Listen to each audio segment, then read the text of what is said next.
అందరికీ నమస్కారం. IYR talks మొదలుపెట్టి ఎఫెక్టివ్గా పోస్టింగ్స్ మొదలుపెట్టి ఒక సంవత్సర కాలం అయింది. ఈ సంవత్సర కాలంలో సబ్స్క్రైబర్స్ బేసు 3,000 నుంచి 33,000 దాకా పెరిగింది. ఐవైఆర్ టాక్స్ను ఆదరిస్తున్న మీ అందరికీ నా ధన్యవాదాలు. భవిష్యత్తులో కూడా ఇదే రకంగా ఐవైఆర్ టాక్స్ని మీరు ఆదరిస్తారని ఆశిస్తూ ఉన్నాను. Thank you. 2004 ఒక రకంగా నీటిపారుదల శాఖకు ఒక టర్నింగ్ పాయింట్. ఏ రకంగా అంటే అంతవరకు మహా అయితే ఒక 1000 కోట్లు 1,500 కోట్లు బడ్జెట్ ఉండేది నీటిపారుదల శాఖకు. దాంట్లో 700-800 కోట్లు ఖర్చు అయితే గగనంగా ఉండేది. బేసిక్గా ఒక రకంగా పొలిటికల్గా కూడా ఎక్కువ కేటాయించాము, ఎంత అయితే అంత పర్వాలేదన్న రకంలో చల్తా రకంలో ఇరిగేషన్ నడుస్తూ ఉండేది. సడన్గా 2004లో రాజశేఖర రెడ్డి వచ్చిన తర్వాత ఇరిగేషన్ ఒక పెద్ద ప్రియారిటీ అయిపోయింది. ఇరిగేషన్ పెద్ద ప్రియారిటీ అయింది. చాలా ప్రాజెక్టులు తీసుకున్నారు, చాలా పెద్ద ఎత్తున దాని మీద ఫోకస్ పెట్టారు. సరే, ఆ పై కాలంలో దీన్ని జలయజ్ఞం అన్నారు, ధనయజ్ఞం అన్నారు, చాలా రకాలైనటువంటి పేర్లు వచ్చాయి. అదే టైంలో పోలవరం, తెలంగాణలో ప్రాణహిత, చెవెళ్ళ ఎత్తిపోతల పథకం, రాయలసీమలో పోతిరెడ్డు పాడు రెగ్యులేటర్ను పెద్దది చేసి ముందుకు తీసుకుపోయి అవుక్ రిజర్వాయర్ కట్టి టన్నల్స్ తవ్వి అక్కడి నుంచి ఐ థింక్ గండికోటకు రిజర్వాయర్కు కనెక్ట్ చేసేటటువంటి విధానం, ఇవన్నీ చాలా పెద్ద ఎత్తున చేపట్టడం జరిగింది. దీంట్లో పోలవరం చాలా ముఖ్యమైనటువంటిది. పోలవరం ప్రాజెక్టు అప్పుడు ప్రధానంగా వచ్చింది. సీతాపతిరావు గారు అప్పుడు అడ్వైజరు, గవర్నమెంట్లో అడ్వైజరు. ఈ మొత్తం ఇరిగేషన్, ఈ మొత్తం జలయజ్ఞం ప్రాజెక్టులో కీ ఫిగర్ ఎవరైనా టెక్నికల్గా ఉన్నారు అంటే అది సీతాపతిరావు గారు.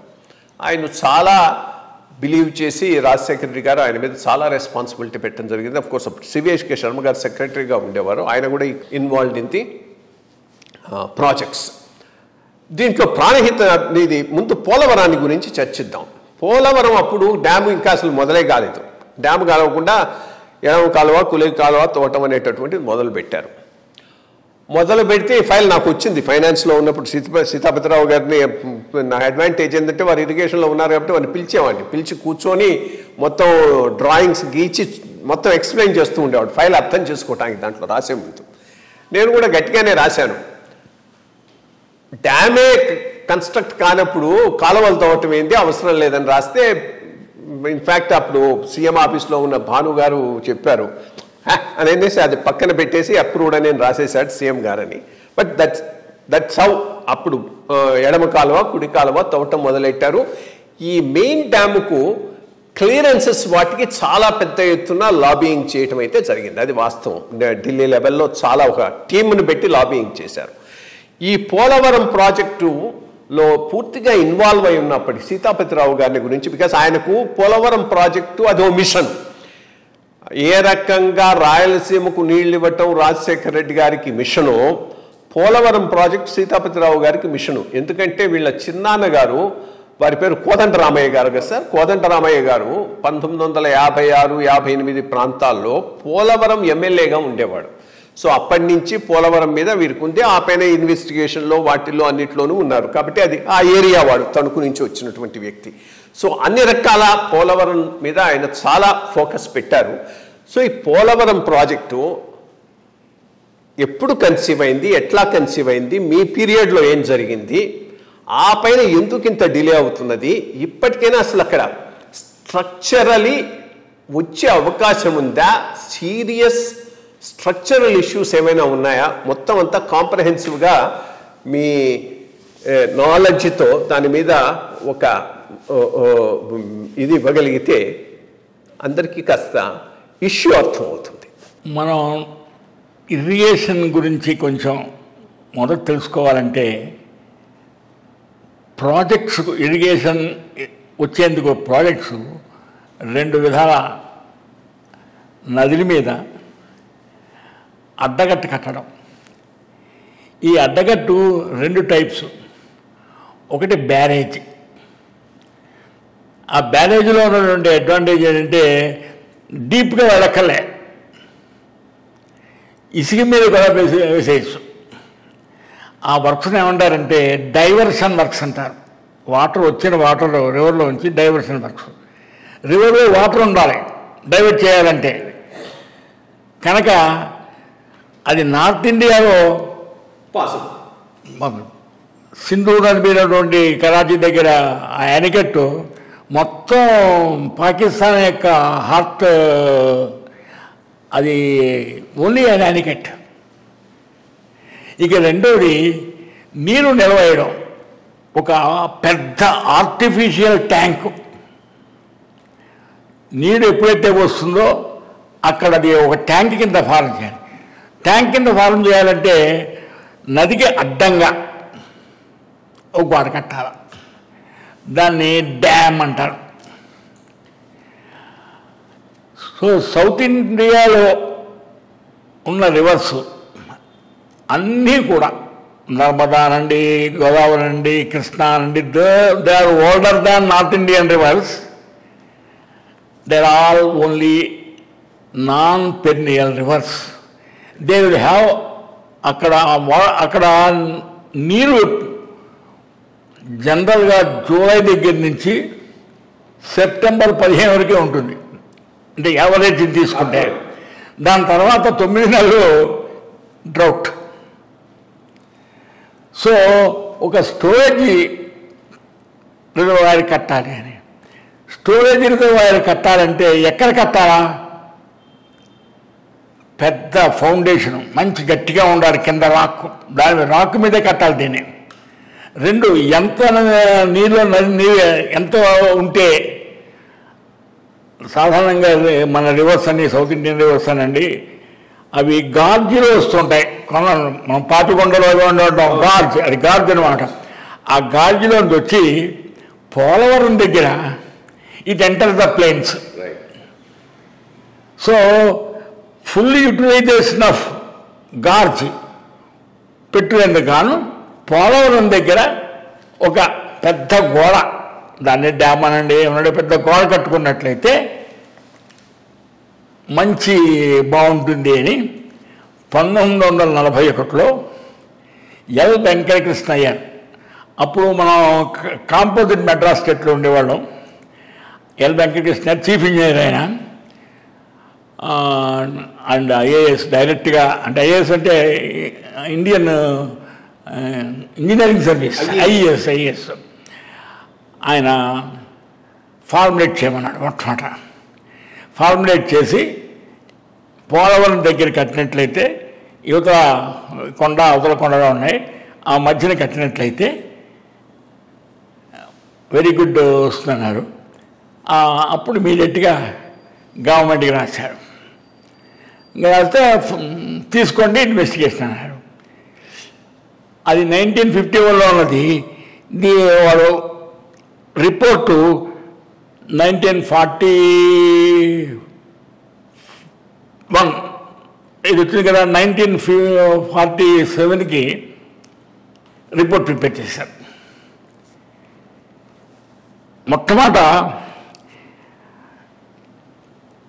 ఎంతవరకు నీరు నిలబెట్టచ్చు, ఎంత హైట్ వరకు, 198 feet, 198 వరకు రిజర్వాయర్లో పెట్టుకోవచ్చు. అది to irrigate about 10 lakhs acres and to generate a power of 150 megawatts. The cost of the project was estimated to 121.87 crores. Irrigation. In fact ఇంకో చిన్న ఇది కూడా నేను చెప్తాను. నాగార్జున సాగర్ స్టార్ట్ చేసినప్పుడు నేను విన్నది, మీ వయసు వాళ్ళకి ఇంకా బాగా తెలిసి ఉండాలి, అంతా కలిపి 90 కోట్లు ఎంతో ఉండేదట. 90 కోట్లు ఉంటే అప్పుడు ప్రొహిబిషన్ పెట్టారు ఆంధ్రాలో. సిపిఐ లీడర్ ఎవరు అన్నారట, ఎందుకు ఈ ప్రొహిబిషన్ తీసేస్తే మీకు 90 కోట్లు వస్తుంది, ఆ 90 కోట్లు పెడితే నీకు నాగార్జున సాగర్ అయిపోతుందని అన్నారట. సరే, ఇది 120 crores చెప్పండి. సాధారణంగా ఎంత ప్రాజెక్ట్ అయినప్పటికీ ఎంత ఖరీదైనప్పటికీ అది శాంక్షన్ చేయాలా వద్దా అనేది 3 ఆస్పెక్ట్స్ కన్సిడర్ చేస్తారు. First safety, it must be safe. Second one is feasibility, is it possible. ఈ 2 సాటిస్ఫై అయిన తర్వాత third one is economy, cost effective. దానికి ఏం చేస్తారంటే కాస్ట్ బెనిఫిట్ రేషియో అని ఉంటుందండి. ఇంత కాస్ట్ పెడుతున్నాం, ఈ కాస్ట్కి వడ్డీ కమర్షియల్ ట్యాక్స్ చొప్పున ఎంత, ఈ రెవెన్యూ వచ్చినటువంటి పవర్ అమ్మితే ఎంత వస్తుంది, ఫుడ్ గ్రెయిన్స్ అమ్మితే ఎంత వస్తుంది, ఇవన్నీ కలిపి ఆ వడ్డీ అంతా కలుపుకొని ఎంత అవుతుంది, కంప్లీట్ అయ్యే ప్రాజెక్ట్కి what will be the this BC ratio ఉంటుంది, బెనిఫిట్ కాస్ట్ రేషియో. అది ఏకంగా 28. ₹1 ఇన్వెస్ట్ చేస్తే 28 రూపాయలు వస్తున్నాడు. ఈవెన్ ద నాగార్జున ప్రాజెక్ట్ అది 28. ఈ ఎస్టిమేటెడ్ కాస్ట్కి బీసీ రేషియో కడితే ఒక డ్యామ్ కడుతున్నప్పుడు ముఖ్యంగా ఫీజిబిలిటీ కదండి, సేఫ్గా ఉండాలి అంటే ఫీజిబిలిటీ. డ్యామ్ అంటే కింద ఫౌండేషన్ వరకు వెళ్ళిపోవాలి, ఎక్కడ షాలోగా ఉంటాయి, ఎక్కడ రాక్ అవుట్ క్రాప్ వస్తుంది, అవన్నీ చూసుకుని కట్టాలి. ఇది చెప్పండి, పోలవరం విషయంలో ఏం జరిగిందో చెప్పండి. అప్పుడు పోలవరం విషయంలో ఏం చేసిందంటే మొట్టమొదటి గార్జీ బాగానే ఉంటుంది అనుకున్నారు. చెప్పండి, అప్పుడు ఆయన రిపోర్ట్ తయారు చేశాడు కదా, దాని మీద యాక్షన్ ఏమైంది? ఆ రిపోర్ట్ తయారు చేసింది మెడ్రాస్ గవర్నమెంట్కి పంపించారు. ఈ రిపోర్ట్ని మోస్ట్లీ కేఎల్ రావు ప్రిపేర్ చేశాడు. అప్పుడు ఆయన ఇంజనీర్గా ఉండేవారు. ఆయన ఇప్పుడు చీఫ్ ఇంజనీర్ సెంట్రల్ వాటర్ కమిషన్లో ఉండేవాడు, సిడబ్ల్యూపీసీలో ఉండేవాడు. ఆయనే మొత్తం ఆయన. ఇది కొత్త, ఇటువంటి డ్యామ్ కట్టడం కొత్త అంచేత ఆయన ప్రపంచకంలో ఉన్నటువంటి వాళ్ళందరినీ డ్యామ్ ఎక్స్పర్ట్స్, మన దగ్గర ఎక్స్పర్ట్స్ ఉన్నారు. తిరుమలయ్య గారని ఈ తుంగభద్ర డ్యామ్ కట్టాడు, అటువంటి వాళ్ళు చాలా మంది ఉన్నారు మన దగ్గర. అప్పటికి మోక్షగుండం విశ్వేశ్వరయ్య గారు ఉన్నారా లేదా? ఎవరండి? మోక్షగుండం విశ్వేశ్వరయ్య గారు అప్పటికి ఉన్నారా? లేకపోయి ఆయన లేడు. ఉన్నా ఈ వాజ్ నాట్ ఇన్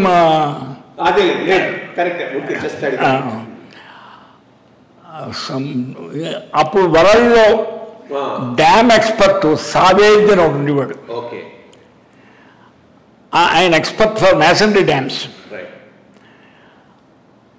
దానిలో టర్జాగి అని ఇంకో అతను ఉండేవాడు. ఈ సాయిల్ మెకానిక్స్ ఎక్స్పర్ట్, అంటే ఎత్త డ్యామ్స్కి వాటికి. బెరహామ్ అని ఇంకో ఆయన ఉండేవాడు, హైడ్రాలజీ ఎక్స్పర్ట్. వీళ్ళ ముగ్గురిని తీసుకొచ్చి పోలవరం ఒక వారం రోజులు పెట్టారు.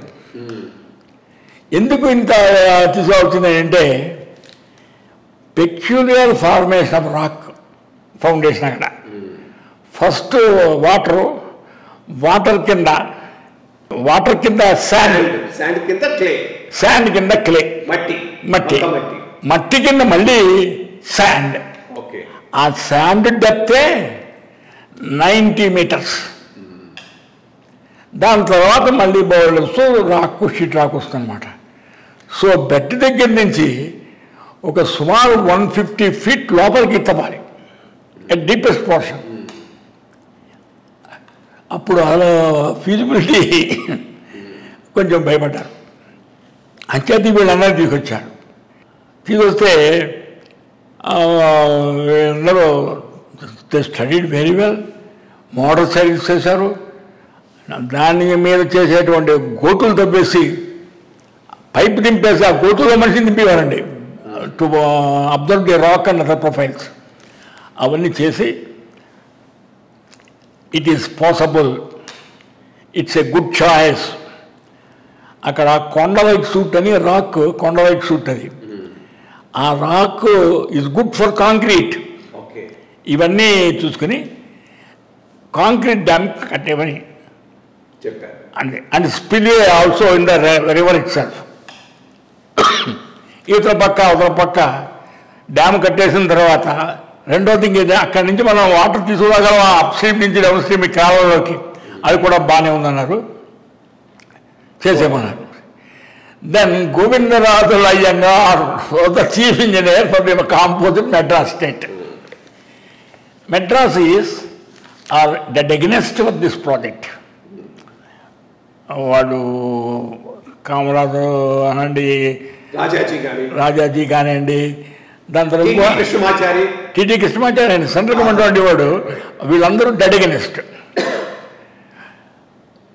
ఎందుకంటే పోలవరం కడితే already benefited delta which you are irrigating 10 lakhs acres. Benefit వాళ్ళనే బెనిఫిట్ చేస్తారు ఎందుకు? మాకు అక్కడ ఒక చుక్క కూడా నీళ్ళు లేదు, చచ్చిపోతున్నాం వాటర్ అది అని వాడు కృష్ణా పెన్నార్ ప్రాజెక్ట్ సిద్ధేశ్వరం అని అక్కడ ఉండేవు. సిద్ధేశ్వరం దగ్గర. ఓకే, అది రాయలసీమ సైడ్. నెల్లూరుకి కొంచెం పైన, నెల్లూరుకి పైన, శ్రీశైలం పైన సిద్ధేశ్వరం. సిద్ధేశ్వరం ఈ కృష్ణా మీద కట్టడం, పెన్న మీద కట్టడం, పెన్న మీద. ఓకే ఓకే, అంటే సంగమాది ఉంది కదా, అదేనా? అక్కడి నుంచి నార్త్ ఆర్కాడికి తీసుకెళ్ళాలి. ఓకే, అంటే కృష్ణ నుంచి పెన్నకు తెచ్చి కదా, పెన్న నుంచి నార్త్ ఆర్కాడ్, పెన్న నుంచి నార్త్ ఆర్కాడ్ అది చేయాలని చెప్పేసి. So Nellore, Chittoor will benefited. The politicians of Nellore and public also more interested in that. అంచేత వాళ్ళు మెల్లింగా బెదవాడు గోపాలరెడ్డి గారు ఉండేవాడు, ఆయన ఈ says I want Krishna Pennar project. Krishna Pennar అంటున్నారు. మళ్ళీ ఒక్క నిమిషం, కృష్ణా మీ దగ్గర సిద్ధేశ్వరం దగ్గర ఒక డ్యామ్, అది సిద్ధేశ్వరం రాయలసీమలో అనుకుంటా. రాయలసీమ అక్కడ కట్టి అప్ సైడ్ ఆఫ్ శ్రీశైలం, అక్కడ కట్టి అక్కడి నుంచి పెన్నకు కలిపి పెన్న నుంచి అన్నారన్నమాట. అంటే ఒప్పుకోలే. ఇది పైగా ఇది పెట్టారు, దీని ఇంకా 100 feet లోపలికి వెళ్ళాలా, ఇంకా టెక్నాలజీ డెవలప్ లేదు, the site is not good, there for you search for another site అని. సో 1944లో ఈ డెసిషన్ తీసుకున్నారు. ఇంక అప్పటి నుంచి it was dead for about 20 to 25 years. ఈలోపుగా ఈ రివర్స్ మీద వాళ్ళ స్టోరీ కట్టేస్తున్నారని గోదావరి కమిషను, కృష్ణా కమిషను ఇవన్నీ ఫార్ములేట్ చేశారు. ఫార్ములేట్ చేసిన తర్వాత ఇంత డ్యాము కట్టడం కష్టం కదా, మంచి రాక్ ఉన్న చోట మీ డ్యామ్ ఎందుకు, బ్యారేజ్ కట్టండి. కొంత హైట్, బ్యారేజ్ అంటే షార్ట్ హైట్, అది కూడా డ్యామే. వాళ్ళు బ్యారేజ్ అంటున్నారు తప్ప రాంగ్ కాన్సెప్ట్. బికాజ్ చిన్నది కనుక ఒక డ్యామ్ చిన్నది కట్టుకుని అక్కడి నుంచి నీరు తీసుకెళ్ళండి. ఇది ఏమిటి, బ్యారేజ్ అయినప్పటికీ it will have a very small storage capacity which is sufficient for the irrigation. That storage is sufficient for the irrigation and power. Instead of storing unnecessary and taking to long things అని బ్యారేజీ పెట్టమన్నారు. అది formulate అయి ఈ బ్యారేజీ సైట్కి ఇచ్చిందనమాట. ఇదే ఇప్పుడు Polavaram project అంటే Polavaram barrage, అది డ్యామ్ కాదు, అంతనంత పోలవరం డ్యామ్ అని it's a barrage. It's small dam. Barrage పెట్టారు, పోలవరం బ్యారేజ్ అని అనేవారు, ఎందుకంటే డ్యామ్ అంటే ఇదంతా వస్తుందని చెప్పేసి. మొట్టమొదట వాళ్ళు పెట్టిన ప్రాజెక్టు న్యాచురల్గా స్టోరేజ్ కెపాసిటీ తగ్గిపోయింది కనుక ఇప్పుడు ఏం పెట్టారు వీళ్ళు 1987లో ఈ ప్రాజెక్టుకి ఒక రిపోర్ట్ పంపించారు which is about 20 kilometers upstream of the old సైట్కి చేశారన్నమాట. బ్యాటరీ కట్టారు. స్పిల్వే ఏం చేశారు, పక్కన పెట్టేశారు. రివర్ బెడ్లో కాదు, పక్కన సైడ్ స్పిల్వే అంటారు దాన్ని. సో దట్ అక్కడ ఇది గార్ది కనుక ఇక్కడ కొండ రాకు బాగా ఉంటుంది కనుక ఇక్కడేమో స్పిల్వే పెట్టారు. సెంటర్ రివర్ సెంటర్లో రాక్ ఫిల్ డ్యామ్ పెట్టారు.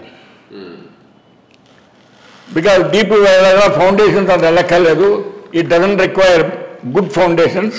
ఇటు వచ్చి నీరు ఎస్కేప్ కాకుండా సెంటర్లో ఒక కాంక్రీట్ దాన్ని కట్ ఆఫ్ అంటారు, ఆ వాల్ కట్టేసి అటువంటి చేసి ఒక 3 ముక్కలది ఇది చేసి ఫార్మేట్ చేశారు. అప్పుడు ఈ మన అంజయ్ గారు చీఫ్ మినిస్టర్, ఆయన వచ్చి ఫౌండేషన్ స్టోన్ వేశాడు. దెన్ ఈ గోదావరి ట్రిబ్యునల్ ఒకటి ఫార్మ్ అయింది. వాళ్ళు ఇది ఫీజిబుల్ కాదా అని వాడివన్నీ చేసి ఇచ్చేసి Orissa government right from the beginning said no. అప్పుడు central water commission, central government interfere అయ్యి ఇది national project, for a small interest of Orissa, we should not defer this project. ఇది పెద్ద ప్రాజెక్ట్ ఇది అని. ఒక్క నిమిషం, అదే అప్పుడు 47లో దీన్ని ఫార్ములేట్ చేసినప్పుడు ముంపుకు నిజాము అబ్జెక్ట్ చేయలేదు, ఒరిస్సా కూడా అబ్జెక్ట్ చేయలేదు. అప్పుడప్పుడు ఓకేగా ఉండేది. రైట్, ఎవరు అబ్జెక్ట్ చేయలేదు. అప్పుడు ఏంటంటే అప్పుడు this left side, right side ఇది విత్ నిజాం. ఈ ఖమ్మం డిస్ట్రిక్ట్ ఆ సైడ్ అంతా నిజాం, మెడ్రాస్. ఈ పక్క మెడ్రాస్ స్టేట్. ఓ పక్క నిజాము, ఓ పక్క ఒరిస్సా కొంత. బెనిఫిట్ ఏమో మెడ్రాస్ ప్రెసిడెన్సీ. అసలు యాక్చువల్గా Orissa state was formed only 1937. అప్పుడే బెంగాల్ ప్రెసిడెన్సీలో.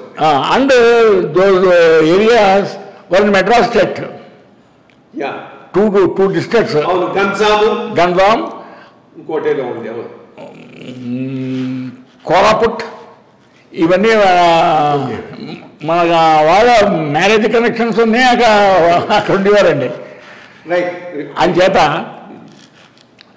చేశారనమాట. చేసిన ఒరిస్సా గవర్నమెంట్ని ఇప్పుడు అదే అంజయ్ గారి టైంలో దీన్ని పెడితే ఒరిస్సా ఒప్పుకోలేదు. మొత్తానికి ఒరిస్సాని కన్విన్స్ చేశారు. గవర్నమెంట్ ఆఫ్ ఇండియా ఇది నేషనల్ ప్రాజెక్టు, యాక్చువల్గా రాశారు కూడా, ఇది national project for a small this thing. మీకు ప్రాజెక్టు శాంక్షన్ చేయాలంటే, ఫైనాన్షియల్ శాంక్షన్ చేయాలంటే బీసీ రేషియో ఒకటి కావాలి. బీసీ రేషియో బ్రహ్మాండంగా ఉంది. సబ్మర్షన్కి ఒక కండిషన్ ఉంది, it should not be more than 10% of the ayacut. ఓ 100 ఎకరాలు కనుక మీకు ఆయకట్ 10 ఎకరాల వరకు మనకు వస్తాయి. సో వాళ్ళు సబ్మర్షన్ కూడా విత్ ఇన్ ద లిమిట్స్ కనుక ఓన్లీ స్టేట్ అగ్రీ అయితే చాలు. వాడు ఒప్పుకొని కన్విన్స్ చేశారు. కన్విన్స్ చేసి different states involved in that project mutual agreements కనుకోమా, we agree for this one, దేనికి పెట్టారు వీళ్ళు 1980లో 1982లో ఆయన వేశాడు ఫౌండేషన్ స్టోన్. యాక్చువల్లీ ఇన్ఫ్రాస్ట్రక్చర్ అక్కడ ఒక గెస్ట్ హౌస్ కట్టుకోవాలి, అక్కడికి రోడ్డు వేయాలి. 10 crores వర్ శాంక్షన్ అప్పుడు అంజయ్ గారి దృష్టిలో 10 crores వర్ శాంక్షన్. అందరూ ఒప్పుకున్నారు, ఇంకా వచ్చేస్తుంది అనుకున్నారు. అయినప్పటికీ క్లియరెన్సెస్ రాలేదు. అంటే సెంటర్ హైడ్రాలజీ క్లియరెన్స్, ఈ క్లియరెన్సెస్కి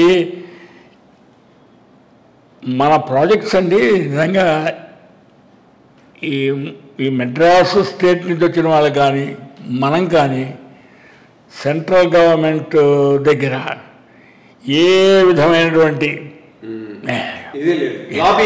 లాబీ అస్సలు లేదు. ఇదే ప్రాజెక్టు మధ్య మధ్య మేము వెళ్తుండేవాళ్ళం, మనకంటే చెత్త ప్రాజెక్ట్ రిపోర్ట్ వెళ్దాం శాంక్షన్. మందైతే ముఖ్యంగా ఏమడుగుతారు, I want rainfall statistics, recent rainfall, because rainfall statistics నుంచే వాటర్ ఎంత వస్తుంది, ఎంత నిల్వ ఉంది, ఎంత ఫ్లడ్ వస్తుంది, దాని నుంచి కంప్యూట్ చేస్తారనమాట.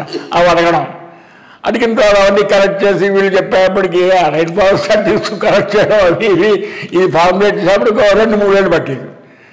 పంపించేప్పటికి వాళ్ళ దగ్గర 2-3 ఏళ్ళు, ఈ 6 ఏళ్ళు అయిపోయింది, మళ్ళీ 6 అలా 3 times తిప్పారండి. సో శాంక్షన్స్ ఇవ్వలేదు.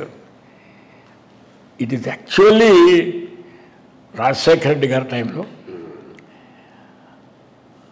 ఇది కట్టాలి అని. Even Rayalaseema people were also not interested in this. ఎందుకంటే మేము చచ్చిపోతున్నాం, ఫ్యామిలీతో ఒక ప్రాజెక్టే లేదు అని. Is a flagrant contrast. చూడండి మీరు, మన ఆంధ్రప్రదేశ్ హాజ్ ఫార్మ్డ్ ఇన్ 1956. మన పోలవరం కాంటెంప్లేటెడ్ 1941 నుంచి జరుగుతున్నది. 56 ఫారం కాగానే అంతకు ముందర నాగార్జున సాగర్ ప్రాజెక్ట్ జాయింట్ కింద పెట్టారు ఆంధ్ర అండ్ తెలంగాణ. 56లో శ్రీరామ్ సాగర్ పోచంపాడనే 10 lakhs acres టక్కని శాంక్షన్ చేశారు. And Godavari the first major project was Pochampad. 1956లో స్టేట్ ఫార్మ్ అయింది, 56లోనే శాంక్షన్ చేసింది.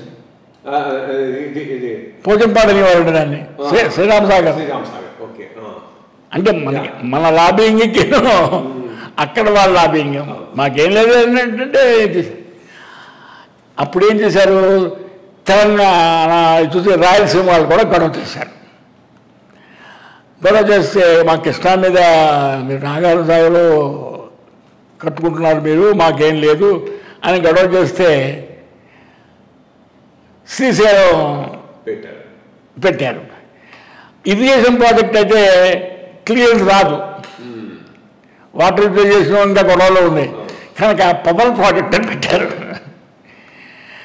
ఆ పవర్ ప్రాజెక్టు అంటే ఓన్లీ లాసెస్ తప్ప వాటర్ యూటిలైజేషన్ ఉండదు. అది మొదలెట్టారు. అది కూడా ఎత్తుగా రాయలు నిలబెడతాం కదండి, అక్కడ ప్రొఫైల్ ఎలా ఉంటుందంటే ఇలా పడుతుంది, రాక్ ఇలా వేస్తుంది, ఇలా పైకి వచ్చి కింద పడుతుంది, మళ్ళీ ఆ పాయింట్ పెట్టారు. సో దట్ ఇట్ ఈజ్ అంత ఫార్ములాక్ ఒక హిల్ లేచిన చోట మొక్క కింద దాన్ని పెట్టారన్నమాట పవర్ ప్రాజెక్ట్. అండ్ వాటర్ దాన్ని డీవాటరింగ్ చేయడం, అది lot of trouble was taken. మన వాళ్ళు శ్రీశైలం ప్రాజెక్ట్ కట్టారు, ఇంత వాటర్ స్టోర్ అవుతుంది, ఇది పవర్ ప్రాజెక్టే. రేపు పొద్దున్న ఇరిగేషన్ మనం దానికి అవతల వద్దాము. పోలవరం గురించి ముందు మాట్లాడదాం. పోలవరం పూర్తి చేద్దాం, మనం మిగిలిన పైన వద్దాం. ఇప్పుడు పోలవరం 1980లో ఆయన వచ్చి శంకుస్థాపన అది వేశాడు, క్లియరెన్సెస్ లేకుండా ఆగిపోయింది. ఆగిపోయిన తర్వాత నెక్స్ట్ స్టేజ్ మళ్ళీ దానికి కాస్త మోక్షం ఎప్పుడు వచ్చింది, ఇంకా రాజశేఖర రెడ్డి అప్పుడు ఏం జరిగింది, ఎట్లా పోయినారు ముందుకు, అది చెప్పండి కాస్త. రాజశేఖర రెడ్డి గారు 2004 ఆయన వచ్చి ఈ said we have to construct Polavaram project. There was some internal opposition from Rayalaseema people. మీకు వాటర్ ఇస్తాను నేను, ఎందుకంటే పోలవరం ప్రాజెక్టులో ఒక 80 TMC ఆఫ్ వాటర్ అక్కడ సేవ్ అవుతుంది, కృష్ణాకి పాలి, కృష్ణాకి ఆ 80 TMC కృష్ణ నుంచే వస్తుంది కదా, నాగార్జున సాగర్ పది కట్టమని ఈ 80 TMC ఏమిటి మీకు ఎందుకు అని అడిగారు వాళ్ళు. అదర్ స్టేట్స్ మేము పైన ఉపయోగించుకుంటాం అన్నారు వాళ్ళు. మీరు పైన ఉపయోగించుకుంటారంటే మాకు కూడా షేర్ ఇవ్వండి అన్నారు. సో 45 TMC మనకి, ఆ 45 TMCకి బోన్ ఆఫ్ కంటెన్షన్. రాయలసీమ అంతా మాట్లాడు, తెలంగాణ అంతా మాకు పైన అంటే మాది, అది ఇదిగానే సెపరేట్ కాంట్రవర్సీ. అదే బేసిక్గా పోలవరం కడతాను, కృష్ణాలో మిగిలిన నీళ్లు మీకు వస్తాయి రాయలసీమకు అని కన్విన్స్ చేశాడు రాయలసీమ వాళ్ళను. కృష్ణాలో గోదావరి నుంచి ఎంత వాటర్ అయితే డైవర్ట్ చేస్తున్నారో అంత వాటర్ పైన మిగిలింది, అంత వాటర్ మిగులుతుంది. 80 TMC మీరు ఉపయోగించుకోవచ్చు. దానిలో 45 TMC ఏమో ఆంధ్ర వాళ్ళది, ఆంధ్ర పై స్టేట్స్ అన్నారు. 45లో పైన అంటే మేమే పైన ఉన్నామని చెప్పేసి అది కూడా ఏమైచ్చారు వాళ్ళు ప్రాజెక్ట్ రిపోర్ట్ శాంక్షన్లో ఇమీడియట్లీ ఆఫ్టర్ శాంక్షన్ అన్నారు. కంప్లీషన్ రిజర్వాయర్ ఫార్మ్ అనలేదు కనుక వీళ్ళు ప్రాజెక్టు శాంక్షన్ చేశారు, వాడేసుకున్నారు కృష్ణ వాటర్లో నుండి. అదేమిటి విధవాళ్ళకి బాగాలేదంటే నో బడి అబ్జెక్టెడ్, ఎవరు చెప్పండి. ఆయన 50 చెప్పాను. ఇక పోలవరంలో డ్యాము ప్రాజెక్టు కట్టాలంటే నాగార్జున సాగర్ కొట్టాలంటే మొట్టమొదటి డ్యామ్ మొదలెట్టారు. డ్యామ్ మొదలెట్టిన కొంతకాలానికి కెనాల్స్ మొదలెట్టారు. ఆయకట్టు డెవలప్మెంట్ రావాలంటే డ్యామ్తో పాటు సైమిల్టేనియస్గా కెనాల్స్ రావాలి. అది జరగలేదు, నాగార్జున జరగలేదు, చాలా రోజులు పట్టింది అనేది. అప్పుడు ఈయన ప్రైమ్ మినిస్టర్ కొత్త కాన్సెప్ట్ పెట్టాడండి, జీరో బడ్జెటింగ్ అని. అంటే ₹1 ఇన్వెస్ట్ చేస్తే ₹1 బెనిఫిట్ రావాలి. ఏ చీఫ్ మినిస్టర్ ఇది? పైన Rajiv Gandhi. Okay, zero budgeting అంటే మాకు కూడా ఇది 190 కిలోమీటర్స్ కెనాల్స్ యువతల అక్కడ. ఆ కెనాల్స్ ముఖ్యం కదా వాటరు. డ్యాము కొంత రిజర్వ్ కదా you can sell the water అని మనం సైమిల్టేనియస్గా మాట్లాడేద్దాం. పైగా land acquisition problem is more in canals. Dam only once it submersion is a problem for dam, but land acquisition చాలా తక్కువ ప్రాబ్లం. ఇదేమిటి 190 కిలోమీటర్స్ ఈ పక్క ఆ పక్క ఎక్కువ కనుక మొదటేమన్నమాట. మొదటేసిన తర్వాత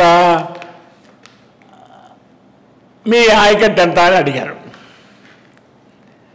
తర్వాత వచ్చాను ఆయకంటే అంటే మీ ఆయకట్టుకి మరి రాయలసీమ నుంచి క్వశ్చన్స్, రాయలసీమ తెలంగాణ నుంచి క్వశ్చన్స్, మీ ఆయకట్టుకి ఎంత కెనాల్ కెపాసిటీ సరిపోతుంది అని. 8 lakhs 8,000 క్యూసెక్ సరిపోతుంది అన్నారు మా ఆయకట్టుకి. 8,000 మరి అయితే మీరు మేము కెనాల్స్ ఏం చేసాం 17 క్యూసెక్స్ పెట్టాం 17,000కి. అంటే ఎందుకు 17 రాజశేఖర రెడ్డి గారు కూడా అడిగారు, ఏమండి కెనాల్ వాటర్ అంటే మనం ఎంత కెపాసిటీ అంటే దాని లాక్కుని తీసుకెళ్ళిపోవచ్చు.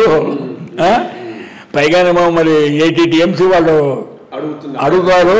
ఆ వాటర్ ఎప్పుడు మనకి ఫుల్గా కావాల్సి ఇప్పుడు ఆ వాటర్ అంటే ఎట్లాగా అంచేత 17 TMC కావాలన్నారు. కావాలంటే ఆయన కూడా గట్టిగా అనిపించాడు 17 TMC. సరే బాగానే ఉంది, ఇక్కడ 80 TMC వాటర్ ఇక్కడ ఇవ్వాలి కనుక మరి లెఫ్ట్ కెనాల్కి ఎందుకు 17 అంటే స్టీల్ ప్లాంటు, ఆ స్టీల్ ప్లాంట్కి ఇవ్వాలి ఏవో చెప్పి మొత్తానికి కన్విన్స్ చేసి కొట్టేసారు అనమాట. ఆయకట్టు లేకపోతే లిఫ్ట్ స్కీమ్స్, అప్పుడు లిఫ్ట్ స్కీమ్స్ కాన్సెప్ట్ వచ్చేసాయి ఈ కాన్పూర్ వచ్చినప్పుడు. So that's why canal start చేశారు. కెనాల్స్కి ఈ submersion factor is not there. Polavaram project ఈ submersion is not only submergence కాకుండా ఇట్స్ ఎ పొలిటికల్ ప్రాబ్లం. ఎందుకంటేనండి ఆ ఎంపీ బాబు మొట్టమొదటి ఒప్పుకున్నాడు వాళ్ళ దగ్గర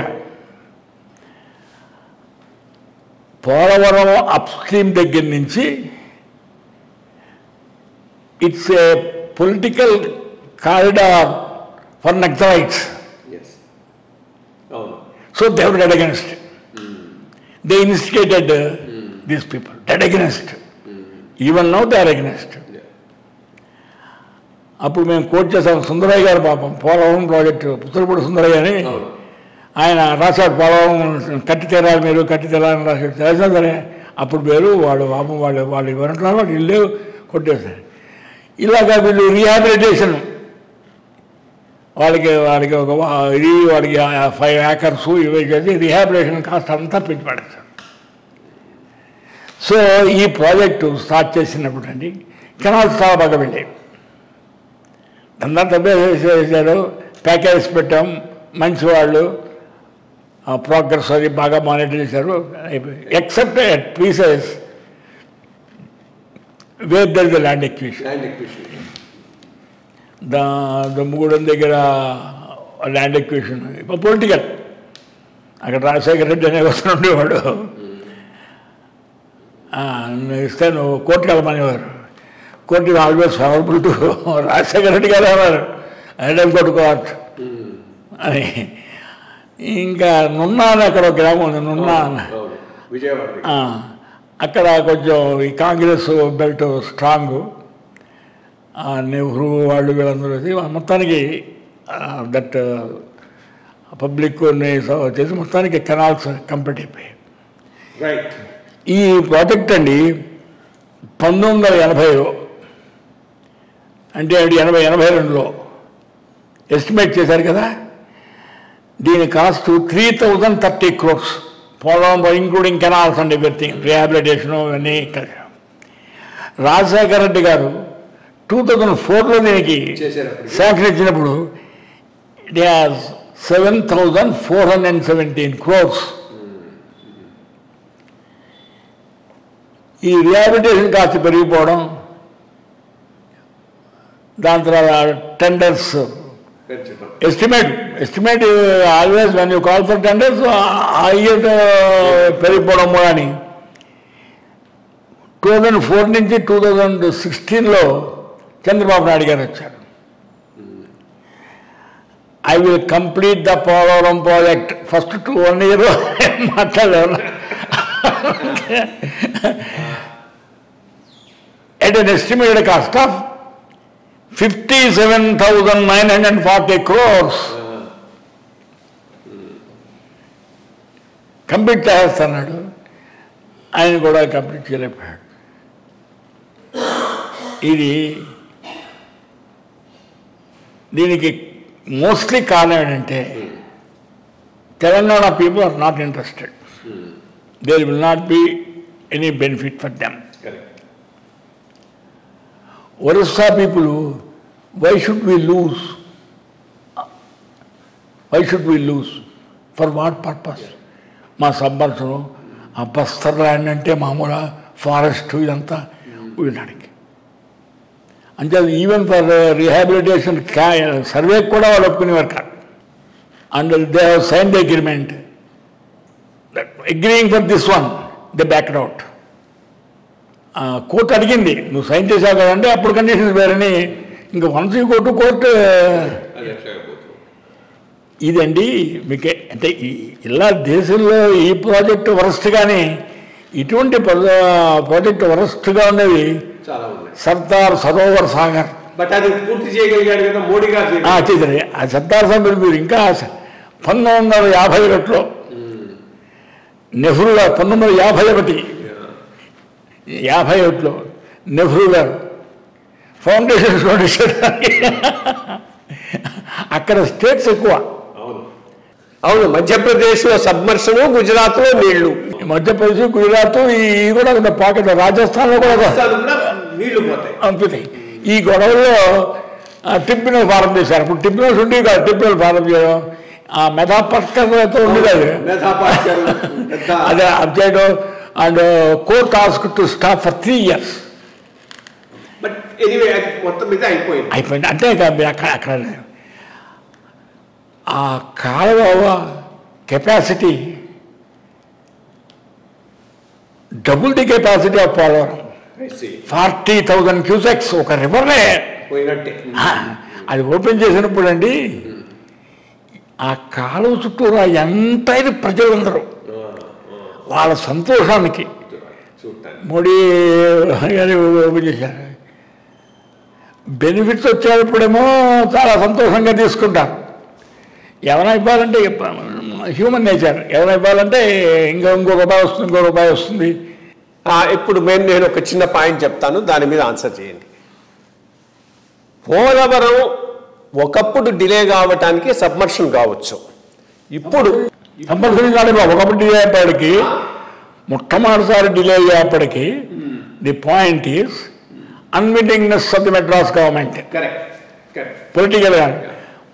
అది వాళ్ళు ఏం చెప్పారు, ఇంత రిస్క్ తీసుకోవడం మాకు ఇష్టం లేదు, దేర్ఫోర్ ఇంకో మంచి సైడ్ చూడండి, ఇంత రిస్క్ లేని సైడ్ని పోస్ట్పోన్ చేయించేశారు. అది ఆ పాయింట్లో.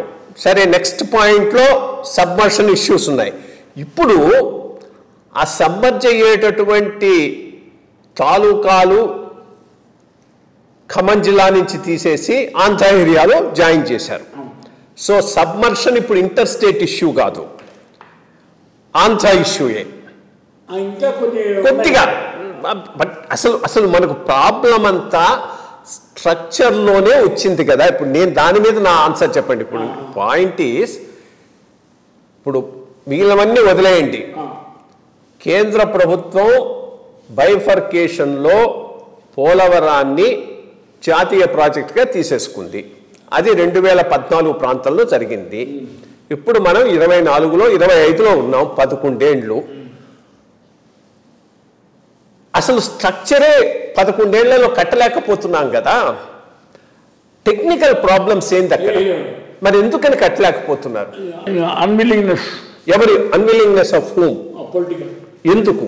ఎందుకంటే కరప్షన్. నేను అనుకోవటం ఏదైనా. ఎందుకంటే మీకు చెప్తాను, రాజశేఖర రెడ్డి గారు ఉన్నప్పుడు కూడా ఆయన టెండర్స్ ఇచ్చాడు, ఒక దరిద్రకి ఇచ్చాడు. పొలిటికల్ వాడు చేయలేదు. 2 years వాడు నోటీస్ ఇచ్చాను, ఇచ్చేసాం. తీస్తే వాళ్ళు నా మీద పడేవారు. పాపం భాను ప్రొటెక్ట్ చేసేవాడు.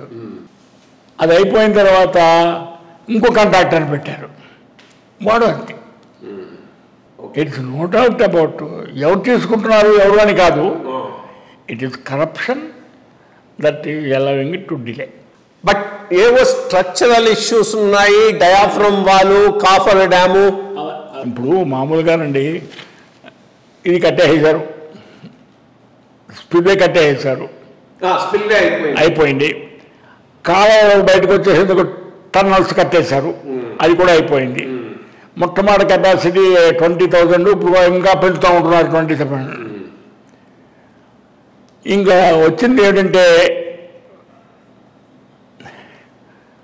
ఫండమెంటల్గా మీకు ఇంత హైట్ ఎందుకు? ఇప్పుడు other people are telling why do watch so much 158 ఎందుకు? అంత స్టోరేజ్ ఎందుకు మీకు? ఇంత స్టోరేజ్ మీకు ఎందుకు? ఈ సబ్మర్షన్ వంక ఇంత మీకు స్టోరేజ్ ఎందుకు అని other governments including Telangana are against. So 158 వదిలేసాం, మనం వదలలేదండి. ప్రస్తుతానికి ప్రాజెక్ట్ అలాగే ఉంది.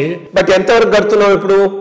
150 వచ్చేవరకే 150 feet వరకునే కడుతున్నాం మనం. ఆ సిల్ లెవెల్ ఇప్పుడేం మారలేదు. ఓకే, హైట్ లెక్కిస్తూ ఉంటారు. ఎంతకు?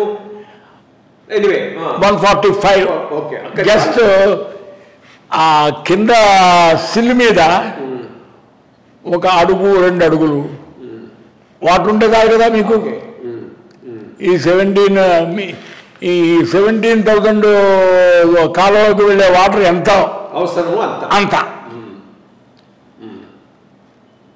మనం ఇది పవర్ స్కీమ్ ఆల్సో.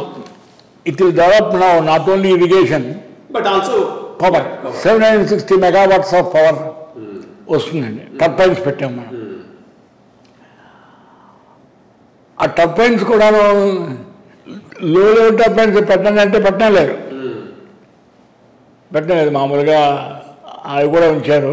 ఎందుకంటే వాటర్ కనిపిస్తే ఈ దేశంలో దొంగతనం చేస్తే ఎత్తుపోవాలనుకుంటారు తప్ప ఇంకా రూల్స్ అవి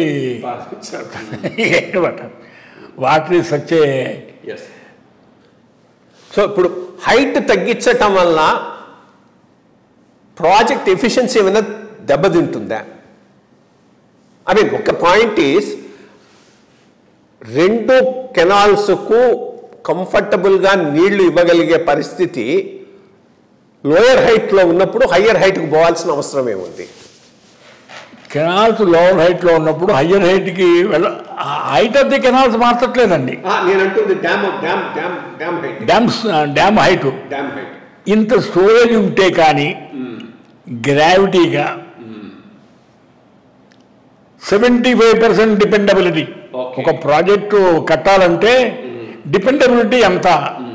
100 yearలలో 75 years it must be safe.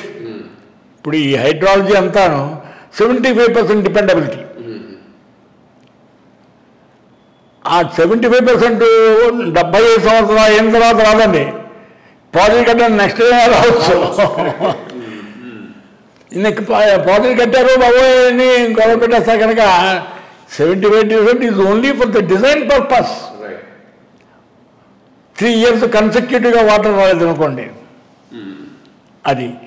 And crops it is designed only for కొంత ప్యాడీ చేస్తారు, కొంత సెకండ్ క్రాప్ ప్యాడీ కాకుండా నాన్ ప్యాడీ ఈ పల్సెస్ అవి వేయమంటారు. వీడు ఎవ్వడు వేడు. Paddy is the very easy crop. 3 crops కూడా వేసేస్తారు. You cannot stop. అంచేత అది ఉండాలి. You should not take a risk of non availability of water in the dam. Dam in the dam. But ఇప్పుడు ఏదో కాంప్రమైజ్ అయినారు, హైట్ తక్కువలోనే అది complete చేస్తారనేది ఒక ఒక ఒక రూమర్ ఉన్నది. ప్రస్తుతం 147 అంతగో పెట్టి మీ కంప్లీట్ చేస్తాం ప్రాజెక్టు. మీ 158 ఇచ్చేరు తర్వాత చూస్తాం. ఒక ఫేజ్లో 147 ఇంకా అక్కడ సెట్ చేస్తారేమో అనేటువంటి వీళ్ళ బాధ. Even that will not be completed. ఏది 147 కూడా కంప్లీట్ కాదు. ఎందుకని? ఎందుకంటే అసలు డ్యామ్ లేకుండా 145కే పెట్టాడు.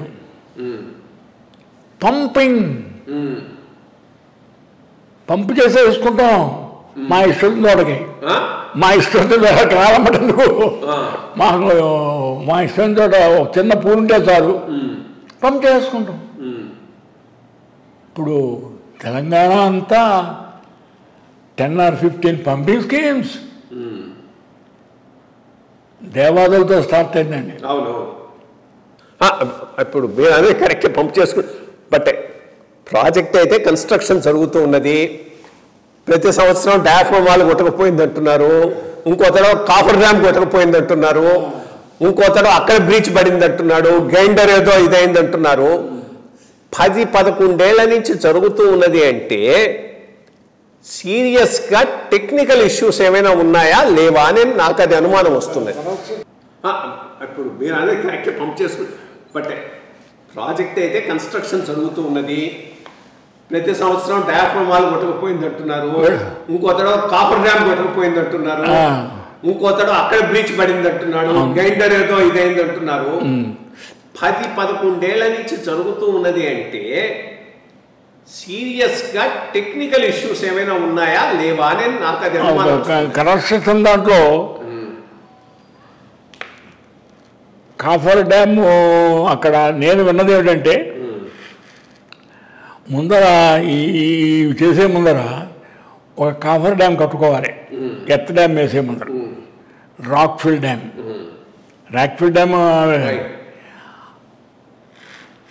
అది వేసిన తర్వాత నీళ్లు కిందకి వచ్చేందుకు వచ్చిన కొన్ని చోట్ల పెడతారు, అదే కొట్టుకోడు.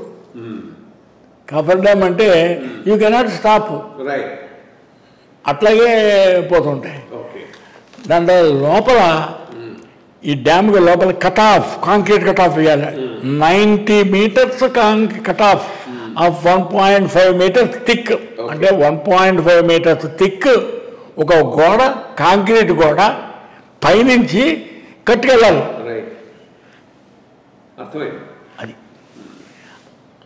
అది అది అది ఫీజిబుల్. ఇక్కడ ఫీజిబుల్ టెక్నికల్ ఇష్యూస్ ఏమీ లేవు పోలవరంలో. It can be done. It can be done. It's not being done for different reasons. That's what you feel about it. There was no sincerity attempt. Okay. I don't say corrupt. There is no sincerity attempt.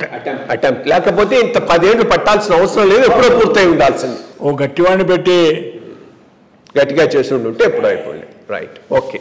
అది పోలవరం.